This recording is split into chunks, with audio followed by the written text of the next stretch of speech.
La oralidad como sustento de reforma en los procesos judiciales. He escogido este tema porque creo que es el gran tema. Es el gran tema. La oralidad. Y es el gran tema porque, como vamos a ver en adelante, veo de que no se entiende la oralidad como un derecho, como un principio, como una metodología potente para cambiar la estructura tradicional y conservadora de nuestro derecho procesal peruano. Y cuando me refiero al derecho procesal peruano, me refiero al penal, al civil, al laboral, al de familia, etcétera, etcétera. Para entender la oralidad, nosotros tenemos que tener estas condiciones. Primero, mente abierta. Mente abierta para entender cómo funciona la oralidad. Para recepcionar procesamientos que no solamente están en nuestro sistema, sino en otros sistemas. Los mismos que están orientados a optimizar, a mejorar la respuesta que tiene que dar el sistema de justicia al pueblo, al litigante, al usuario, al justiciable.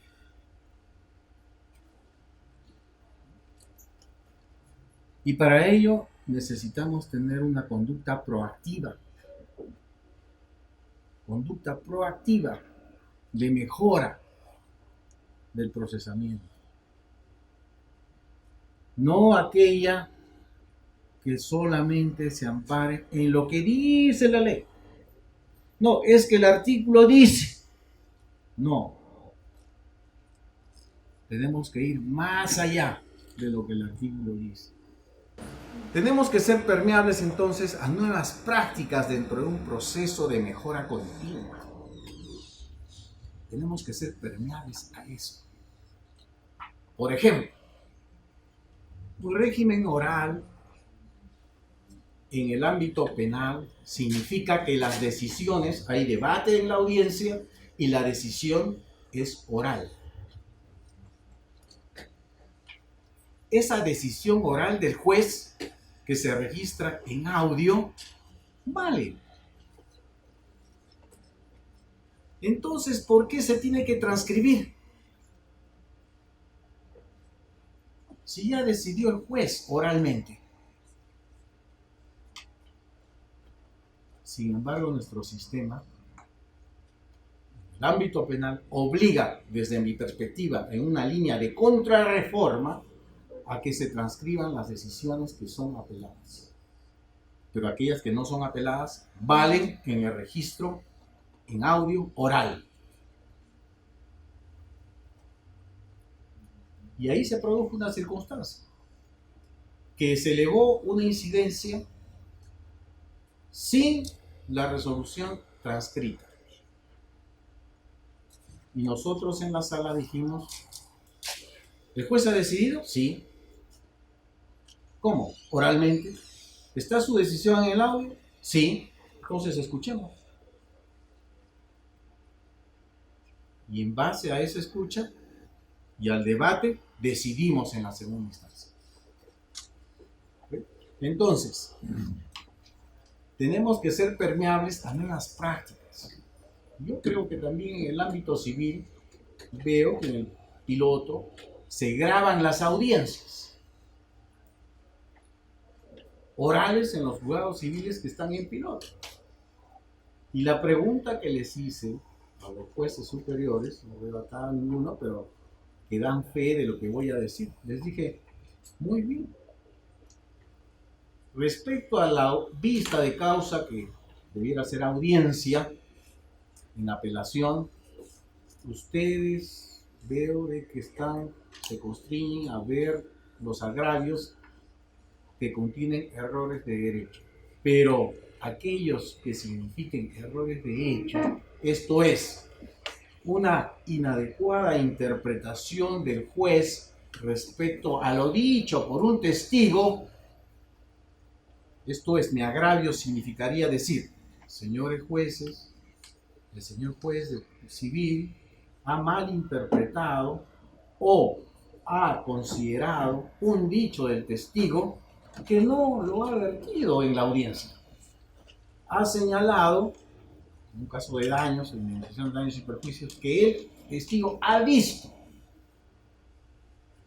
Sin embargo, en su declaración, él ha dicho que no ha visto. ¿Qué significaría ese agravio? Que los jueces de la instancia superior tienen que escuchar el audio del juicio. Tienen que escuchar. Y eso significa ser permeables a nuevas prácticas. Ya no ver la declaración en el expediente, sino escuchar lo que dice, lo que dijo el testigo. Nosotros entender como actores dentro del procesamiento judicial que somos partícipes de un proceso de rehacimiento de nuestro derecho procesal. El Código Procesal Civil se dio en el 93 o empezó a implementarse en el 93. Y debemos de entender, como el Código Procesal Penal del 2004, vigente en Arequipa desde octubre del 2008, de que estamos transitando una etapa de rehacimiento de nuestro derecho procesal, de acopio de las mejores prácticas que existen en otros sistemas de procesamiento latinoamericano, no solamente latinoamericano, sino también del common law, que significan internalizarlas o interiorizarlas en nuestro sistema. ¿En la línea de qué? De mejorar nuestro procesamiento civil, penal. Y les cuento aquí una particularidad, porque un modelo oral es una ideología. Y dentro de esa ideología es una lucha interna de intereses, de política, de cultura. Se dice, por ejemplo, que nuestro derecho procesal penal es de origen continental, romano-germánico. Yo digo que nuestro derecho procesal penal, si bien tiene esa línea positiva, pero tiene también mucho del sistema del common law. Vemos que hacen cuestionamiento al sistema del common law, señalando que nuestro sistema procesal penal no tiene nada que hacer con el sistema del common law. Yo creo que sí. La teoría de la prueba ilícita, ¿de dónde viene? Del common law. La teoría del control difuso, ¿de dónde viene? Del common law. Y ahora, por eso son las ironías que se producen en la aplicación de nuestro Código Procesal Penal. Y digo, la apreciación de las pericias científicas, la apreciación, la valoración que tiene que adoptar el juez de una pericia forense entendida con un alto nivel de cientificidad. ¿Dónde está los criterios para esa evaluación de las pericias forenses. En dos sentencias de la Corte Suprema americana, del caso Fry y del caso Dauber, que están involucradas e insertas en un acuerdo plenario de la Corte Suprema en materia penal. Entonces, ¿de dónde estamos trayendo los criterios? Del sistema de common law. Entonces, no me digan, pues, aquellos, da mi mensaje a aquellos que piensan que el derecho procesal penal es continental o es romano-germánico. No. Los sistemas se comunican y tiene mucho del sistema en común. Y en la línea de renacimiento del derecho procesal peruano, civil, penal, laboral, de familia y demás, está en la línea de ¿qué? De recepcionar las mejores prácticas, los mejores procesamientos óptimos, céleres, con respeto a los derechos fundamentales. ¿Para quién? Para beneficio del justiciable. Esto es, no interesa de dónde venga el procesamiento o la práctica. Lo que interesa es que funcione. Y que funcione de una manera óptima. Eso es lo que interesa. Por ejemplo, una práctica que me parece excelente del derecho procesal, cómo se está moviendo el derecho procesal penal, civil, agrario, contencioso en Costa Rica. En Costa Rica existe un piloto del procesamiento penal, del procesamiento civil, del procesamiento agrario, porque viene el derecho agrario, del procesamiento contencioso administrativo electrónico. Electrónico. ¿Qué significa? Que todos los actores, o que funciona un sistema interoperable de defensa, fiscalía, de defensa pública, de la defensa privada, de los jueces, electrónicamente. El abogado puede lanzar su demanda de manera electrónica. Se procesa en el juzgado y se noticia electrónicamente a la defensa contraria para que ejerza su derecho de resistencia o contradicción. Después de ello se señala una audiencia y se comunica electrónicamente. Todo funciona electrónicamente. Es un piloto que está no solamente en penal, sino en civil, en agrario, en contencioso administrativo. ¿Es una buena práctica o no? Por supuesto. En penal, ¿cómo funciona? Se solicita, por ejemplo, la prisión preventiva a las 8, se señala la audiencia a las 10, se decide a las 12 y el propio juez que ve la prisión preventiva agenda la apelación, si es que hay, para la tarde a las 3 en la sala. En un día se decide la situación jurídica de una persona en primera y segunda instancia. ¿Es óptimo o no? ¿Interesa o no al sistema? Por supuesto, porque ¿cómo es en nuestra realidad? Hoy día se decide una prisión preventiva ante un juez de investigación preparatoria y se decide dentro de 15 o 20 días la audiencia de apelación. O sea, ¿cuánto dura en nuestra realidad? De 15 a 20 días el procesamiento de una prisión preventiva, primera y segunda instancia. ¿Cuánto es allá en Costa Rica? ¿Esa práctica no es positiva? Evitamos que un ser humano esté en un penal de 15 a 20 días. En el caso, claro, por supuesto, si en segunda instancia se les hace. ¿Ves?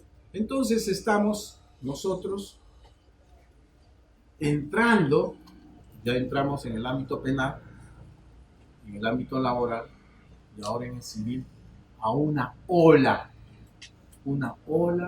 de oralidad, pero bien entendida la oralidad de lo que significa. Que, como les digo, sirve para rehacer nuestro derecho procesal. Para eso sirve. La oralidad no es solo un mecanismo de reducción de tiempos. Esto es que nos vanagloriemos en decir: tenemos 2000 causas en el juzgado civil y a través de la oralidad ahora tenemos 800.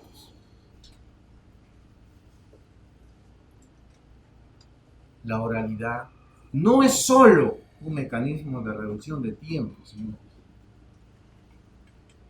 ¿qué debe ser entonces? ¿Qué es la oralidad? Debe ser una política pública de mejora del sistema de justicia.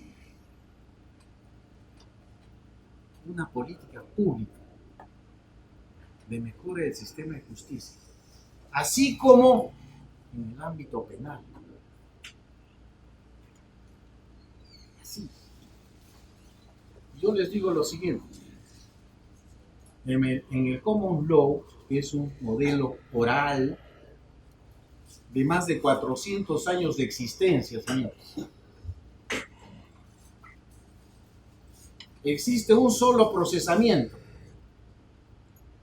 bajo las mismas reglas de litigación.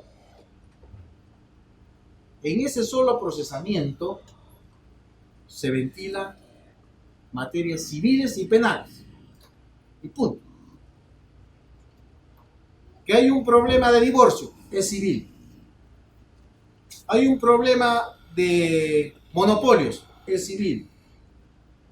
Hay un problema de despido laboral, es civil.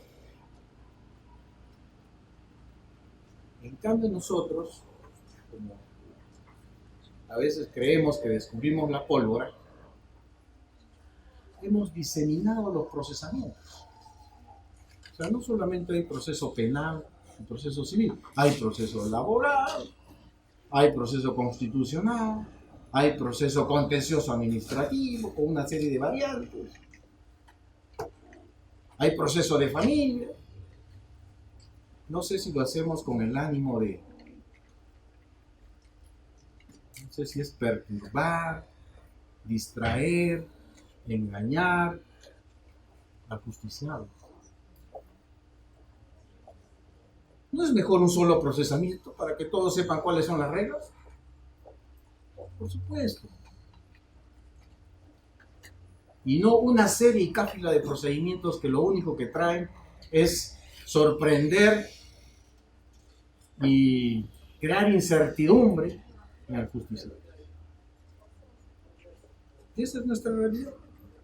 Entonces, creo que la oralidad debe utilizarse en la línea de que sea una política pública que mejore, optimice el sistema de justicia.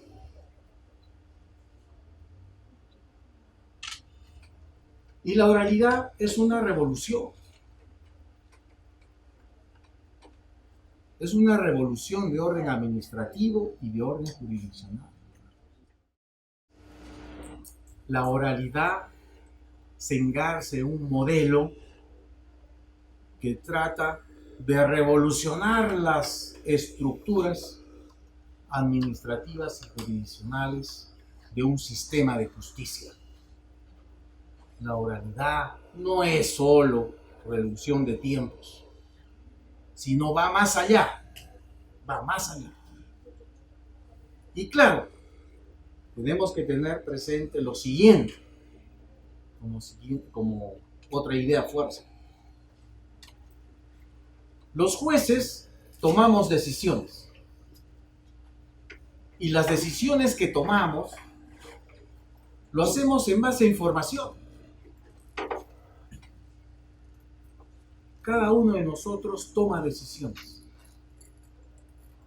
pero las decisiones que adoptamos lo hacemos en base a información relevante, a información importante.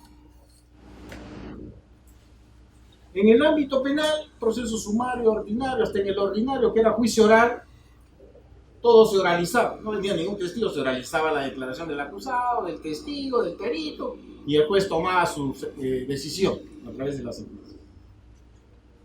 Todo lo que está en el expediente es información para decir. ¿Y esa información qué era? Escrita. Por eso las actas en ámbito penal, 5, 10, 15, 20 hojas de la audiencia, tipiadas, toditas, ¿no? ¿Qué es lo que dice? Casi no al pie de la letra, pero por lo menos lo sustancial. Entonces se ha privilegiado en estos 400 años lo escrito, porque venimos de un sistema que privilegia eso. Nuestro sistema romano-germánico que llega acá a través del derecho hispano de más de 400 años es nuestra cultura. Entonces nosotros estamos entrenados en decidir en base a información escrita y no información oral. Y ese es uno de los grandes cambios. Los jueces tenemos que tomar decisiones ahora en un régimen oral que se precie de oral, ¿no? No de remedio de oralidad. Vamos a recibir en esa toma de decisiones información oral. Eso significa que quienes tienen que preparar, construir la información, tienen que saber hacerlo a través de los hechos de su caso y a través de su teoría del caso. Entonces, no solamente tienen que ser constructores del mensaje, sino también ser buenos mensajeros. Porque no solamente se trata aquí de construir un mensaje. Esto es, construir bien su acción o construir bien su contradicción. Sino que esa construcción tiene que enviarse o remitirse al juez a través de un mensaje. Ese mensaje es la argumentación. La argumentación bien construida y bien objetivada o acreditada. Porque no solamente se trata de hablar por hablar, de expresar hechos, nada más, sino acreditar los hechos.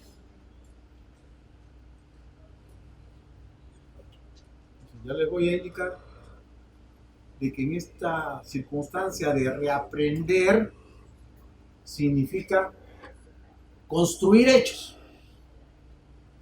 Y construir, cuando yo expreso un hecho, estoy pensando en cómo es que se acredita. ¿Cómo voy a acreditar el hecho? No es que se supone que es así, como en alguna oportunidad. No es que se supone, pues, doctor. No. Acá nada se supone. Acá es o no es. No significa simplemente argumentos falsos o fatuos o alucinados. No. Hay que acreditar. Y todo se puede acreditar. Todo se puede acreditar. Bien, entonces pasamos de un régimen escrito a un sistema oral en donde la información se tiene que entregar oralmente. Y para eso tenemos que prepararnos. Los abogados en la construcción de nuestros hechos y en la forma como vamos a acreditar nuestros hechos a través de un mensaje amigable, profesional y técnico al tercero imparcial. Oral.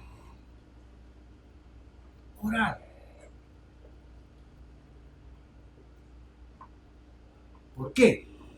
Porque eso debe ser un modelo oral. Entonces esto es una revolución. No es una cuestión de reducir tiempos. Es una revolución. Oralidad como modelo procesal.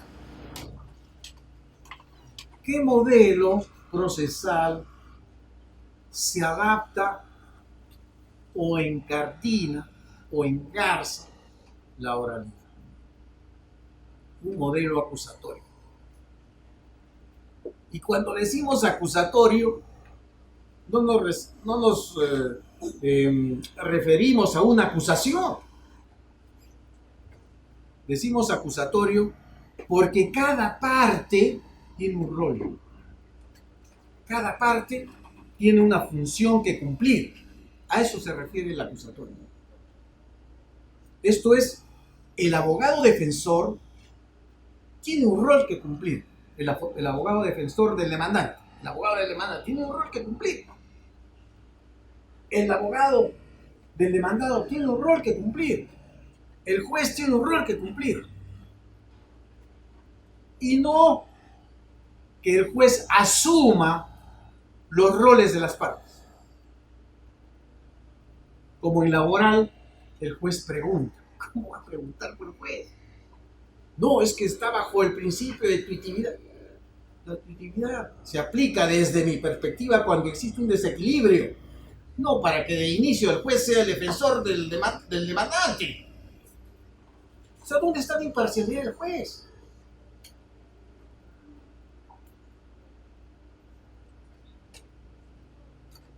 Tampoco en civil significa que hagamos audiencias civiles donde todo sea, se realiza el contrato de arrendamiento, oralizado la escritura pública, oralizado. Y al final, ¿quién va a leer todo? El juez. O sea, el juez tiene que estudiar el expediente escrito de documentación. Y no se le da la información oral al juez. O sea, quienes tienen que trabajar son los defensores, son los abogados de las partes, no el juez. El juez tiene que decidir en base a la información que se le da. Pero ¿qué está pasando en civil? El juez está asumiendo los roles de los defensores, estudiando la prueba o la información que le da el demandado escrito. Entonces, ¿cuál es el trabajo del abogado?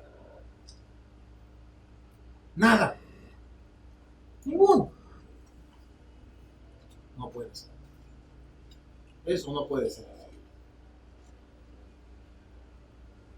Y en un modelo adversarial, esto va a lo siguiente. En el ámbito penal decimos que es un modelo acusatorio porque cada parte tiene un rol que cumplir. El abogado, el fiscal, el juez tiene un rol que cumplir. Y decimos que es con tendencia adversarial. ¿Por qué? Porque quien hace la investigación, la búsqueda de la información, ¿quién es? El fiscal. Ese es el responsable. Claro, sin prejuicio que la defensa del investigado presente su prueba, entre comillas prueba, porque también ahí hay otra distinción que nosotros los abogados hacemos. O el agraviado también presente información o prueba. Pero ¿quién centraliza la información? El fiscal. Por eso decimos con tendencia adversarial. ¿Y cómo es un modelo adversarial?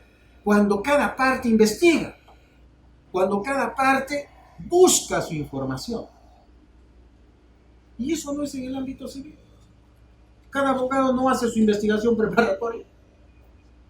Por supuesto, si yo voy a hacer un proceso de indemnización de daños y perjuicios, soy abogado del demandante y le diré, a ver qué ha pasado acá. Accidente de tránsito, ya, a ver, todas tus boletas de medicación, de tus atenciones al médico, los informes sobre el fisioterapista durante un año que vas a estar en tratamiento, hay un informe psicológico para sustentar el daño moral. ¿Quién va a hacer esto? El abogado. No es como en el penal que hay un fiscal. Acá, ¿quién es? El abogado. Él va a hacer su propia investigación. Entre comillas. Vamos a llamarle búsqueda de información relevante. ¿Para qué? Para construir su caso. Para construir su caso. ¿Y lo propio va a ser quién? El abogado contrario. También para construir su contestación va a buscar información. a buscar información. Entonces es una lucha de dos contrarios, de dos adversarios. Y en el sistema de common law es más avesado todavía, porque si es un sistema adversarial, porque si yo tengo testigos que van a ir a declarar al juicio, la contraparte también tiene el derecho de examinar a esos testigos y los cita y también les toma sus declaraciones, porque es un sistema adversarial, lucha de dos adversarios. Entonces, en la construcción de nuestro modelo oral de procesamiento judicial, debemos buscar un modelo como el modelo acusatorio que privilegia la oralidad. Y es acusatorio, ¿por qué? Porque cada actor es responsable, tiene asignada una función. No el juez asume todo, no. Cada actor es responsable.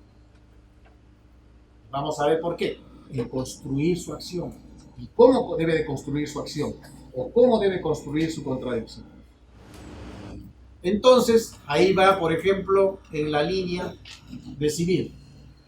¿Por qué es que se exige que los documentos que se presenten al proceso civil sean legalizados? En penal valen los documentos, sin necesidad que estén legalizados. ¿Pero y por qué es penal así? Porque la parte puede contradecirlos con otra contraprueba. Puede pedir pericia. Y en la declaración donde se va a ingresar esa información, que es ese contrato, ese documento, va a haber preguntas de contraexamen. O puede validarse a través de una objeción. En civil, o sea, hay un documento que está legalizado notarialmente ya da fe, sin mutar. O sea, ese formalismo para mí debe eliminarse para privilegiar la oralidad, que significa también contradicción. Por ejemplo, la ley procesal del trabajo, bueno, dice que el proceso laboral se inspira entre estos principios de oralidad. Pero ahí falta mucho. Está en la línea solamente de reducción de tiempos. El procesal civil hay que mejorarlo, atendiendo a la necesidad de que todo ciudadano merece un debido proceso y también a la particularidad de que si hay vacíos en la norma para aplicar la oralidad, hay que utilizar la teoría general del proceso, hay que utilizar la Constitución. Ese es el reto. Y como ejemplo les pongo el ámbito penal. En el ámbito penal, por ejemplo, se procesa la acción penal y la acción civil. Está en el Código Procesal Penal. Y se dice que existe una acumulación heterogénea de acciones. La acción penal y la acción civil nacen de los hechos. No, la acción civil nace del ámbito penal, no. Acción penal y acción civil nacen de los hechos. Los hechos dan origen a la acción penal y dan origen a la acción civil. Pero ambas acciones tienen puntos concordantes, pero también tienen puntos distintivos que los diferencian. Entonces se construye en base a esos hechos la acción penal, pero esos mismos hechos también sirven para construir la acción civil, pero hay elementos que son comunes, pero elementos que los distinguen. Y la acción penal, en el proceso penal, se exterioriza a través de un acto procesal, que es la acusación. Y la acción civil, en el proceso penal, se exterioriza a través de ¿qué? De un acto procesal. Pero el Código Procesal Penal no ha dicho nada de que se presente una demanda. ¿Cuál es el acto procesal de la acción civil? La demanda. La demanda es el acto procesal de la acción civil. ¿Y el Código Procesal Penal dice que el actor civil presente demanda? No. Dice que el Ministerio Público, que es quien tiene la legitimidad extraordinaria del agraviado y persigue la indemnización, presente demanda. No, no dice el Código Procesal Penal.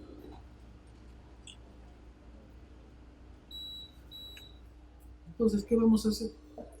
No dice el código, no se presenta. ¿Es así? No, pues. Tenemos que ir a la teoría general del proceso y advertir que ella nos dice que la acción civil, como cualquier acción, se exterioriza a través de un acto procesal, que es la pretensión. En este caso, es el medio, el acto procesal, que es la demanda. Como el acto procesal de la acción penal es la acusación. Entonces, si yo optimizo el código en línea de interpretación, diría, a través del principio de igualdad, así como al fiscal que tiene la acción penal, es el titular de la acción penal, y la norma le habilita como corresponde que presente su acusación, al actor civil, que es una parte procesal en el proceso penal, que tiene la acción civil, ¿cómo es que no le puedo permitir que presente su demanda? Yo sí le habilito que presente su demanda, en principio de igualdad. Como así trato al encargado de la acción penal, así tengo que tratar al encargado de la acción civil. Entonces, habilitamos la presentación de demanda. Pues. Así como hay saneamiento a la acción penal en la etapa intermedia, así también tiene que haber saneamiento de la acción civil. Previo, por supuesto, correr traslado al demandado acusado para que la conteste. Igual como se corre traslado a la acusación. Pero esto que estoy hablando no está en el código. Pero ¿quién lo dice? De manera pretoriana el juez. Para optimizar la norma. ¿En base a qué? Principio de igualdad. Entonces, ¿podemos utilizar ello en el ámbito civil? Por supuesto. ¿Podemos utilizar ello en el ámbito laboral? Por supuesto. ¿Podemos hacerlo en otros ámbitos? Por supuesto. Sino que tenemos una traba de pensamiento que nos limita. Que nos limita. Y el reto está en destruir esa inhibición. Por eso dije desde un inicio, mente abierta, conducta proactiva, para generar nuevas prácticas de optimización del procesamiento. ¿En beneficio de quién? Del justiciado. Oralidad en el proceso judicial.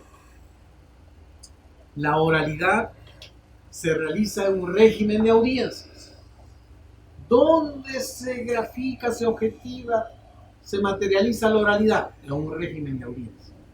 Entonces, la audiencia es donde se advierte, se realiza la oralidad.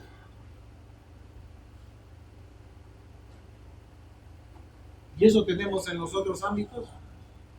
Creo que hay que mejorar los otros ámbitos procesales para que la oralidad que propugnamos se realice en una audiencia. Número 1. Número 2. En la audiencia se va a postular información, se va a debatir información oral.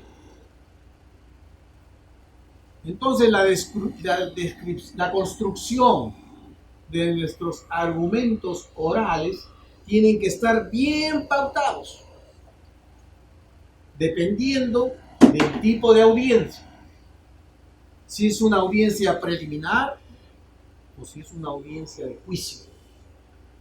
¿Por qué? Porque aquí va a entrar en juego la litigación oral. Es distinta la litigación oral para una audiencia preliminar, distinta la litigación oral para una audiencia de juicio. En una audiencia preliminar fundamentalmente es de hechos. De hechos. Por eso es que el discurso de quienes debaten en una audiencia preliminar fundamentalmente es de hecho, no de derecho. Entonces, ¿qué significa? Abogados, aprendan a describir hechos. Abogados, aprendan a argumentar frente a un juez. Sepan qué quiere su juez.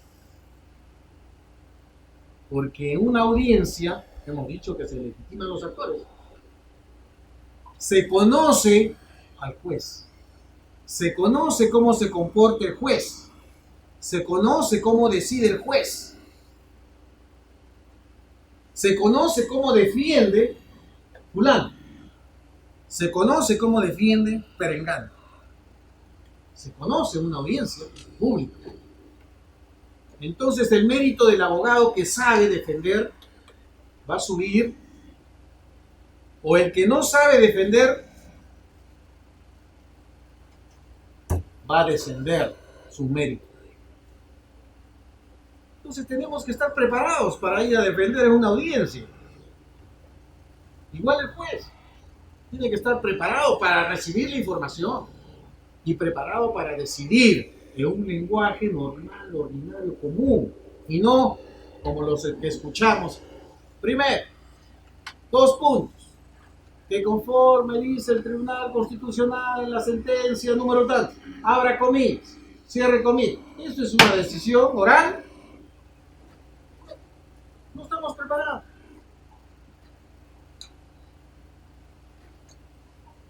Entonces, la oralidad se realiza en un régimen de audiencias.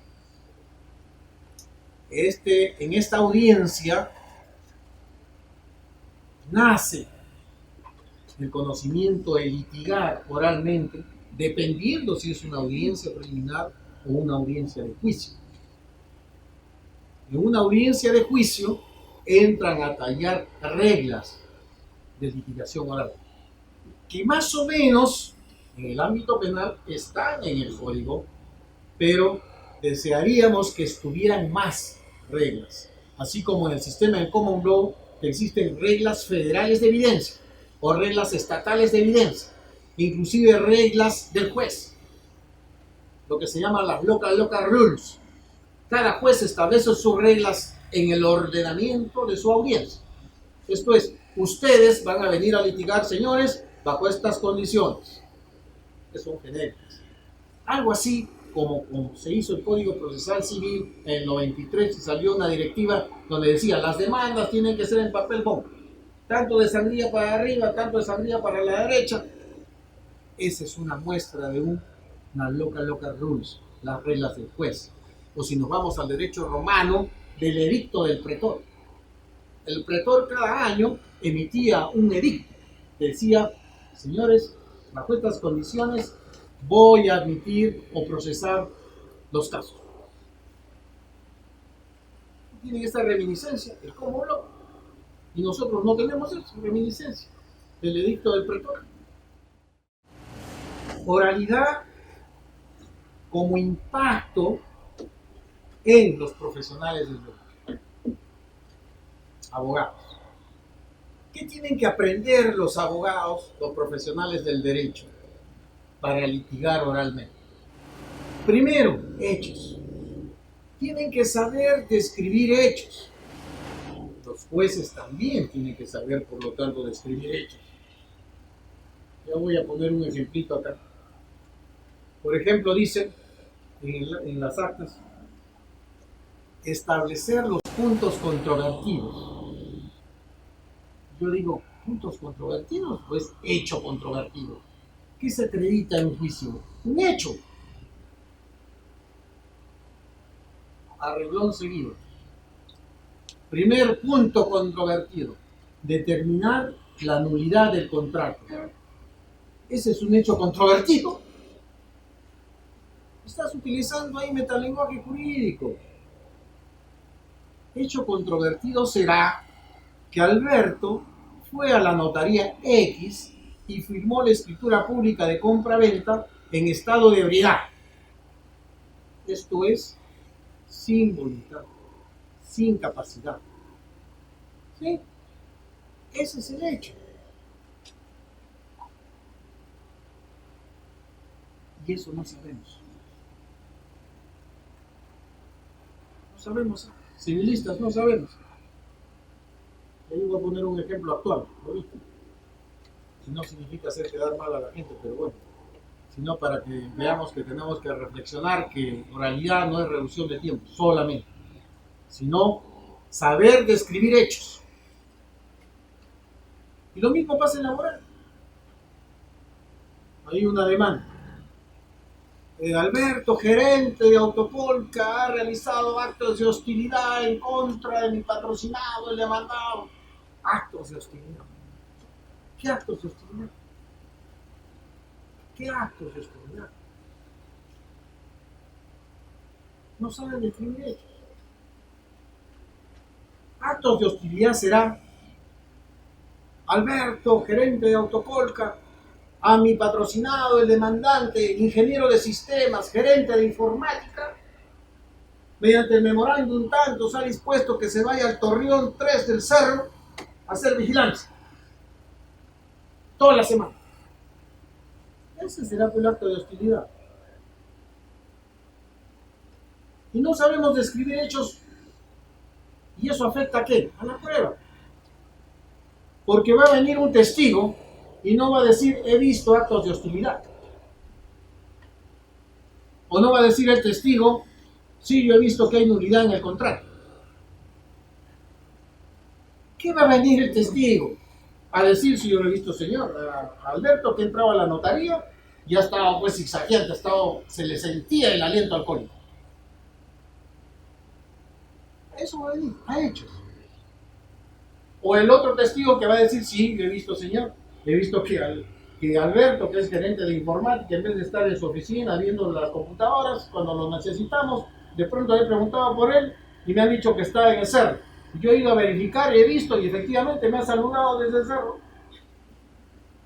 Eso va a decir. Entonces, se dan cuenta, oralidad significa primero saber describir hechos, porque los hechos son aquellos que se van a acreditar, porque los hechos acreditados o no van a ser materia de la decisión judicial. Segundo, si aprendo a describir hechos, voy a construir ¿qué? Mi teoría del caso. Y la teoría del caso, señoritas, señoras y señores, no es un invento del ámbito penal. La teoría del caso es una metodología que debe tener todo profesional del derecho, porque es su plan estratégico de su caso. ¿A dónde quiero llevar mi caso en defensa de mi patrocinado?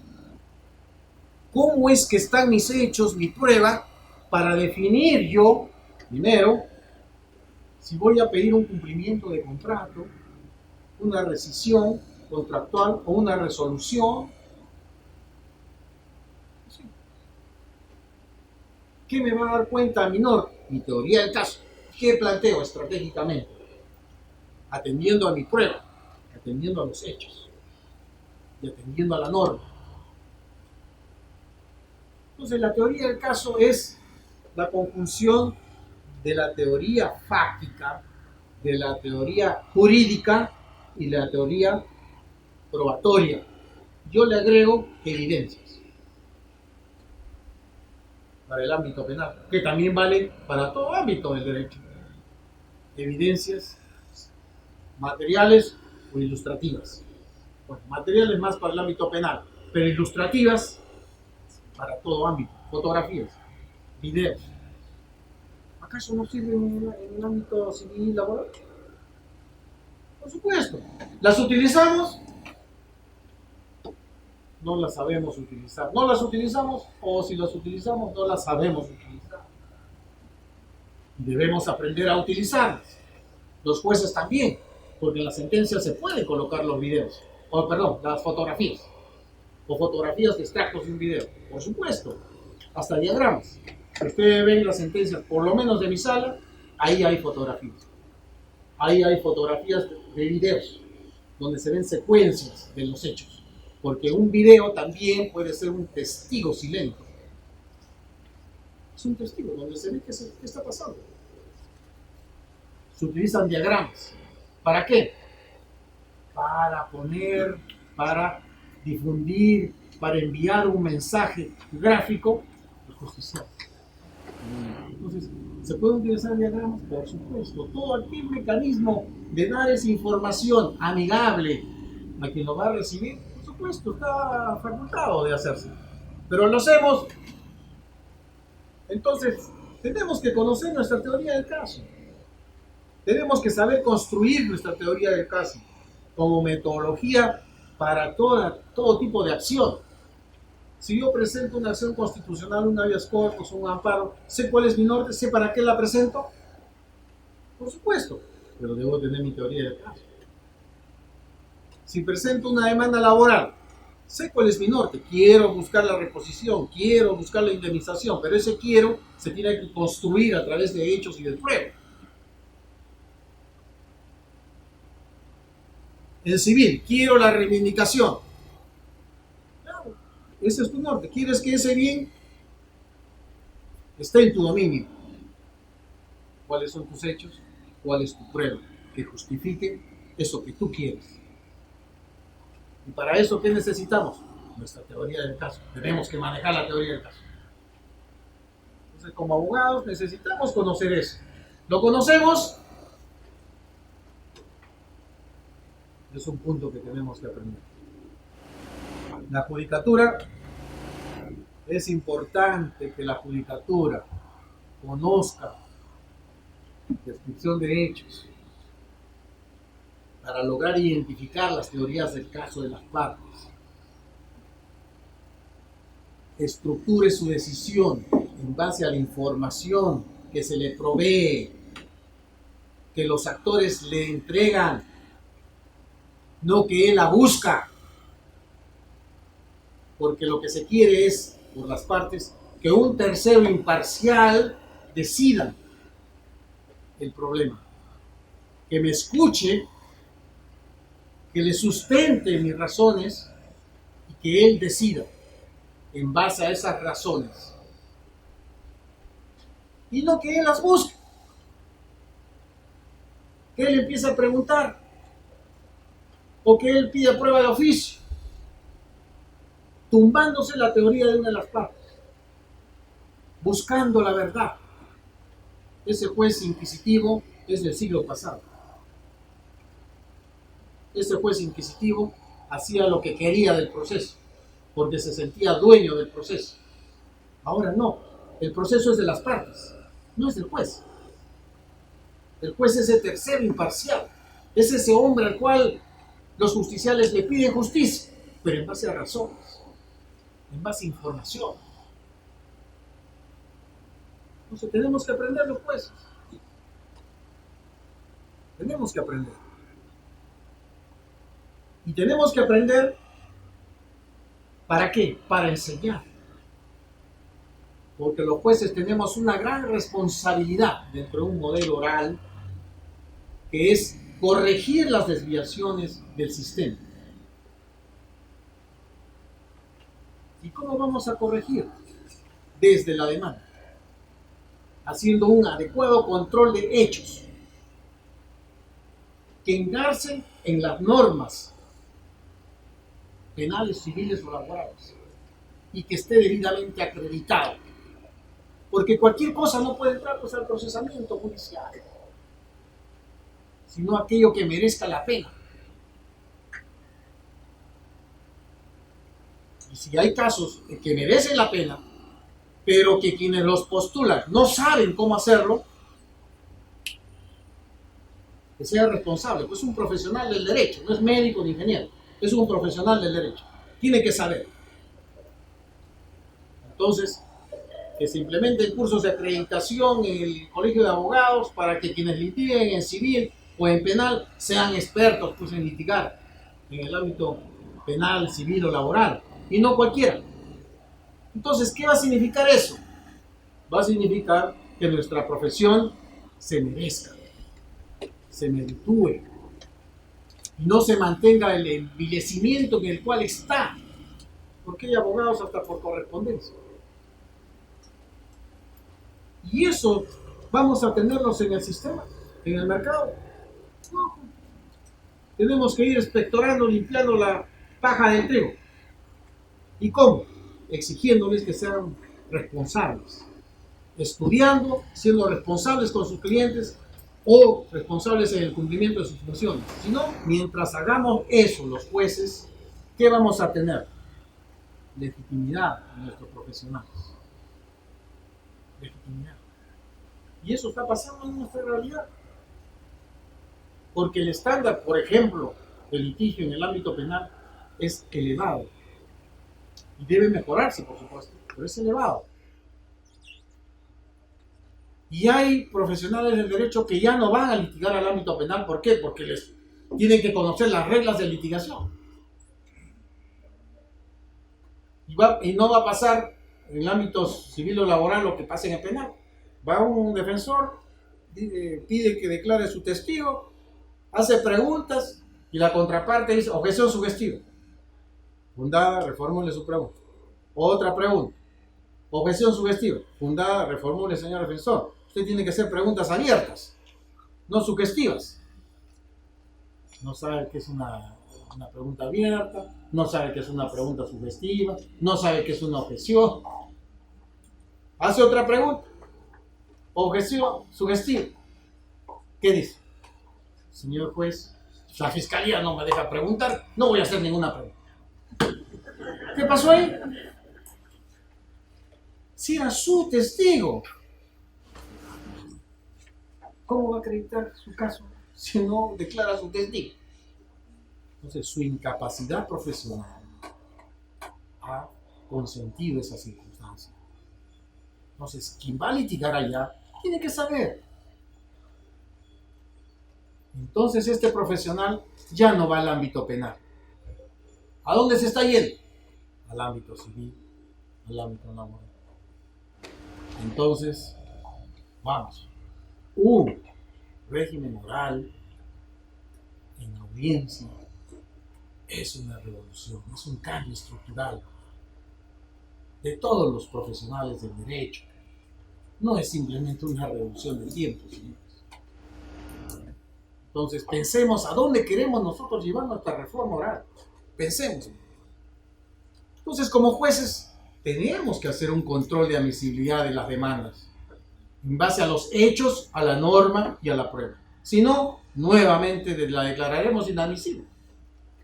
O es improcedente.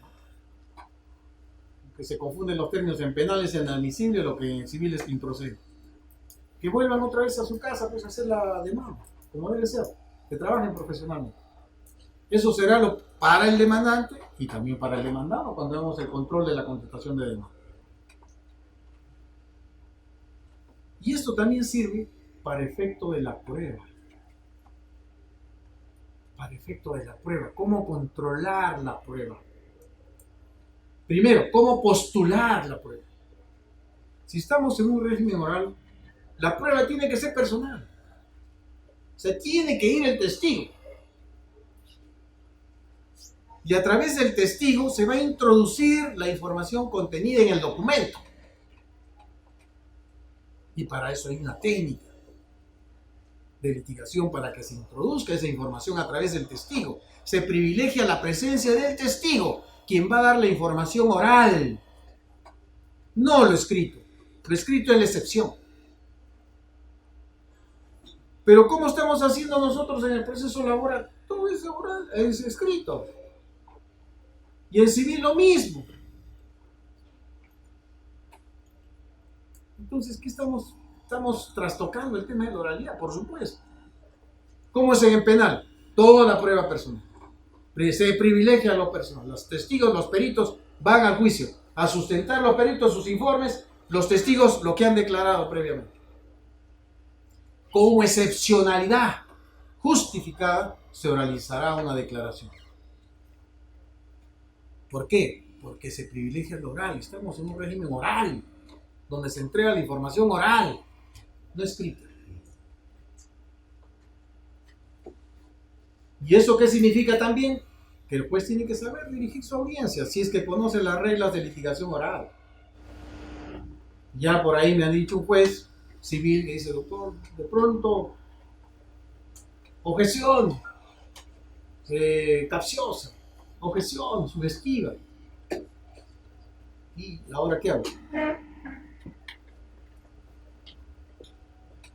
Ese abogado conoce de litigación porque trabaja o trabaja en el ámbito penal, lleva esa práctica al ámbito civil, y en el ámbito civil no estamos preparados y tenemos que prepararnos. ¿Por qué? Porque la objeción es la oposición a una pregunta, ¿no? A una pregunta que no resulta pertinente o que afecta a mi teoría del caso o que está mal formulada. Entonces, las reglas de litigación oral están en función de mi teoría del caso. Yo como juez tengo que conocer, tengo que saber dirigir una audiencia. ¿Esto qué va a hacer? ¿Qué va a significar? Va a legitimar a la judicatura. Porque las partes van a decir, ¿qué juez me toca? El doctor fulano. ¡Ah! Tengo que prepararme. Tengo que prepararme. Porque él no admite así nomás. Es que ese es el juez. Es el juez. No es cualquiera que está ahí sentado. Permisivo. Que deja pasar todo.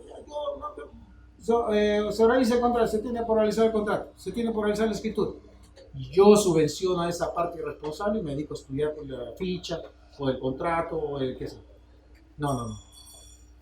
Cada parte tiene que cumplir su rol. La oralidad también impacta en la legislación, en el entorno. Por supuesto que impacta en el entorno. Por ejemplo, debiéramos de pedir la modificación de la Constitución. La modificación en el artículo que dice las resoluciones judiciales deben de estar motivadas por escrito. Por escrito. La única exigencia constitucional debe ser las decisiones judiciales deben de estar motivadas. Punto. Porque ese es el derecho fundamental. La parte le interesa que le digan, ¿sabe por qué no le doy la razón? Por esto. 1, 2, 3, 4, 5. O le doy la razón por esto. 1, 2, 3, 4, 5. No interesa que esté por escrito. Pero todavía tenemos ese resabio del siglo pasado. Por eso es que se transcriben las decisiones. Por eso es que quienes interpretan al estilo Capitán Paiva al pie de la letra dicen, no, por escrito, dice la Constitución por escrito. Un momentito, pues interpreta la Constitución histórica progresivamente de manera óptima. ¿Qué interesa al justiciable? Que le den razones. Eso es lo que interesa. Pero como estamos en un régimen positivista y todos somos al pie de la letra, o la gran mayoría, por eso la resistencia a un tema de oralidad, modifiquemos la Constitución. Eliminemos lo escrito. ¿Hay impacto o no en un régimen oral? Por supuesto. En la legislación, también. En civil, por ejemplo, yo modificaría el tema de las taxas, modificaría el tema de las copias certificadas, modificaría, por ejemplo, el tema del pliego de preguntas, o la posibilidad que el juez sea quien pregunte. Modificaría todo eso. Y quizás, si voy a estudiar con mayor profundidad, muchas otras cosas modificaría. Muchas otras cosas. Y también impacta en la comunidad en general, por supuesto. Primero, El pueblo tiene que conocer cómo se hace justicia. Y el pueblo no conoce. Es más, lo marginamos. En el ámbito penal, por ejemplo, hay norma que dice que está prohibido que ingresen a las audiencias menores de 18 años. ¿Por qué?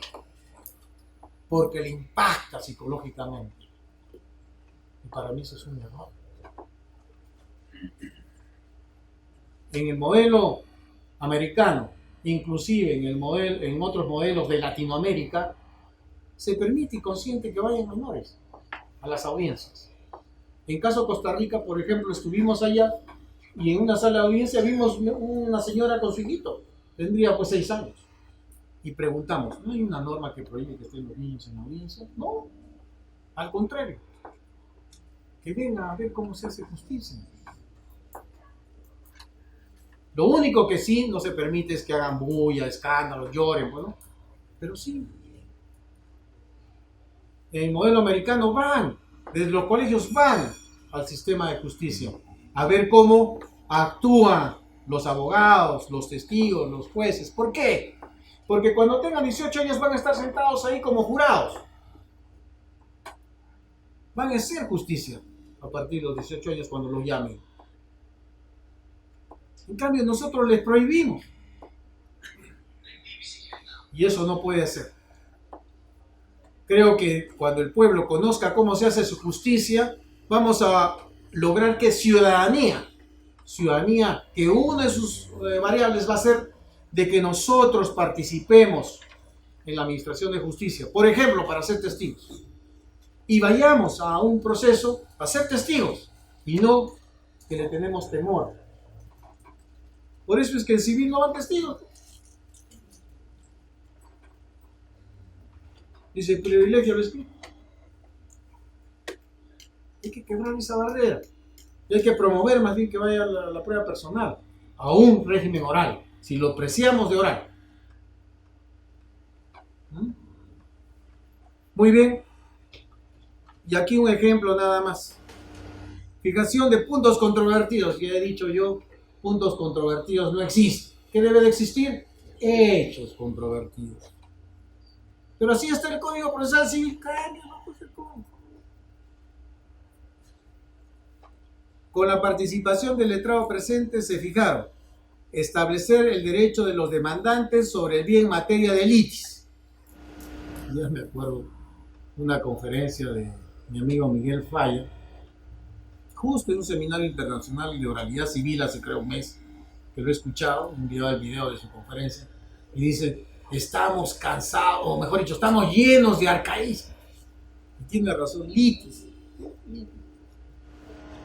Y seguimos nosotros con los arcaísmos en nuestras decisiones judiciales y en la gestión de estos procesos judiciales, cuando decimos, por ejemplo, tómese razón y hágase saber. ¿Cómo tómese razón y hágase saber? Y siguen, en penal también siguen eso. Yo les digo un momentito, ustedes no saben qué significa tómese razón. Ese tómese razón viene de un libro que tenían los juzgados y las salas, el libro Toma Razón. ¿Qué se hacía en ese libro? Se anotaba en qué estado estaba el proceso. Por eso cuando venía la parte o el abogado a la sala o al juzgado, el proceso número tantos, ¿en qué estado está? Ah, se ha ido a la fiscalía. O se ha señalado vista de la causa a tal fecha. O sea, era la bitácora de cada caso. ¿En dónde estaba? Ese libro se llamaba Toma Razón. Por eso cuando se decía, tómese razón, o sea, anótese en el libro, toma razón y hágase saber. Comuníquese cuando venga. Y seguimos utilizándolo y el tema es, ¿existe el libro Toma Razón? No existe. ¿Y por qué usamos eso? Porque estamos acostumbrados a utilizar arcaísmos que debemos de cambiar. Es como afojas. Afoja tal. Foja es hoja. Es página. En la página tanto. Vistos. Eso, mis jueces, mis colegas en el ámbito penal. Vistos. ¿Qué has visto? Habrás escuchado. Pues. ¿No? Entonces tenemos que cambiar las prácticas. En la línea de la oralidad. Y acá cuando se dice, el otro punto, dice establecer el título por el cual los demandados estarían ocupando dicho título. Puede ser el contrato, verificar si existe contrato de alquiler, o cuál es la razón de que se mantenga en el inmueble fulano, o el motivo, la causa por la que estáis en la casa. Bien, ya no los quiero cansar. Muchas gracias por escucharme.